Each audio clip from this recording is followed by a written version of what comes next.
एक तरफ तो प्रधानमंत्री नरेंद्र मोदी दुनिया भर में जाकर कहते हैं कि भारत सबसे बड़ा लोकतंत्र है और यहाँ अभिव्यक्ति की आजादी की रक्षा की जाती है, सभी को समानता मिलती है और सरकार के कामकाज पर आप सवाल उठा सकते हैं। प्रधानमंत्री नरेंद्र मोदी से लेकर बीजेपी का हर नेता प्रवक्ता गोदी मीडिया पर आकर यही कहता है कि उठाइए सवाल उठाइए, मोदी सरकार के कामकाज पर सवाल उठाइए, किसने रोका है। लेकिन दूसरी तरफ यही मोदी सरकार सोशल मीडिया पर उठ रही आवाजों को सेंसर करने में लगी हुई है। जी हाँ, ये रिपोर्ट सामने आई है वॉशिंगटन पोस्ट की और इस पोस्ट की रिपोर्ट के बाद बवाल मच गया। इस रिपोर्ट के मुताबिक सालों से अमेरिकी टेक्नोलॉजी कंपनियों के अधिकारियों पदाधिकारियों के साथ भारत सरकार के अधिकारी हर दूसरे हफ्ते एक मीटिंग करते थे। ये मीटिंग किसी विकास की परियोजना के लिए नहीं होती थी। ये मीटिंग इसलिए नहीं होती थी कि भारत में इन कंपनियों के दफ्तर खोले जाएं, बल्कि इस पे भारत सरकार के अफसर ये तय करते थे कि ट्विटर, फेसबुक और यूट्यूब पर क्या कहा जा सकता है, क्या नहीं, किस कंटेंट को रोकना है, किसको ब्लॉक करना है, किस अकाउंट को डिलीट करवाना है। यानी जो कुछ सरकार के खिलाफ हो रहा है, सरकार की नीतियों की आलोचना करने वाले तमाम वीडियोस को हटाना है या कंटेंट को डिलीट करना है या अकाउंट को भी फ्रीज करना है, ये सब तय भारत सरकार के अधिकारी अमेरिका में अमेरिकी टेक्नोलॉजी कंपनियों के साथ बैठक में करते थे। अमेरिकी न्यूज संगठन वॉशिंगटन पोस्ट के भारत में सोशल मीडिया की आज़ादी को लेकर एक रिपोर्ट छापी, जिसमें उन्होंने इंटरनल सोर्सेज के हवाले से दावा किया कि सीक्रेट मीटिंग्स को अनौपचारिक रूप से 69A बैठकें कहा जाता था, यानी 69A।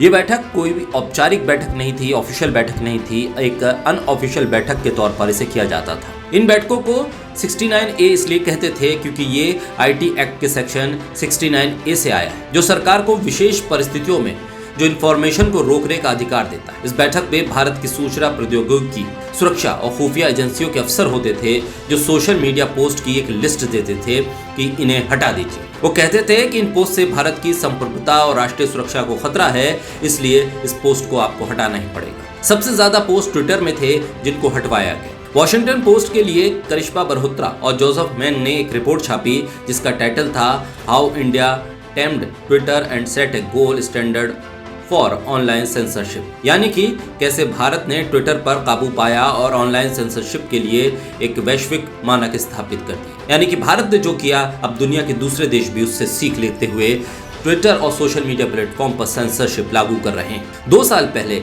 इस मीटिंग में एक बड़ा और तीखा मोड़ आ गया। पोस्ट का मानना है कि मीटिंग में भारत सरकार का दखल पड़ने लगा। जो अफसर पहले कुछ ट्वीट्स हटाने के लिए कहते थे, वो सीधे अब अकाउंट हटाने की बात करने लगे। 1-2 नहीं, सैकड़ों अकाउंट्स। नए नियम बनाए गए। इस नियम के मुताबिक जो अधिकारी सरकार की मांगों को मानने से मना कर दें, उनको जेल जाने का जोखिम उठाना पड़ सकता है। उनकी कंपनी को भारत के बाजार में बंद किए जाने की धमकी दिए जाने लगी। भारत सरकार हर कीमत पर अपने खिलाफ हो रही आलोचनाओं को रोकना चाहती थी। कंपनी के पूर्व कर्मचारियों ने वॉशिंगटन पोस्ट को बताया कि जो सोशल मीडिया कंपनियां इस तरह के सेंसरशिप की मुखालफत करती थी, वो सरकार के सेंसर के प्रति सहिष्णु हो गई। ये सहिष्णुता खासकर कि प्रधानमंत्री मोदी और भारतीय जनता पार्टी की आलोचना वाली पोस्ट हटाने की मांगों के लिए देखने को मिली।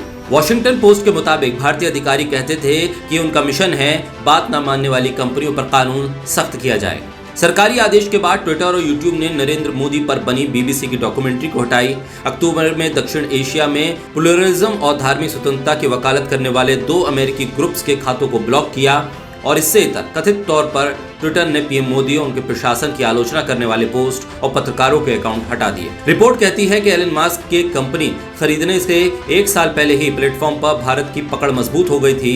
मस्क के आने के बाद उम्मीद थी कि जो अभिव्यक्ति की आजादी के लिए लड़ेंगे, लेकिन कुछ खास हासिल नहीं हुआ। वॉशिंगटन पोस्ट ने 50 से ज्यादा मौजूदा और पूर्व अधिकारियों के इंटरव्यू किया, जिसके आधार पर यह रिपोर्ट छापी है, जिसमें बताया गया है कि भारत में जो कुछ हो रहा है उससे हर किसी को डर लगना चाहिए।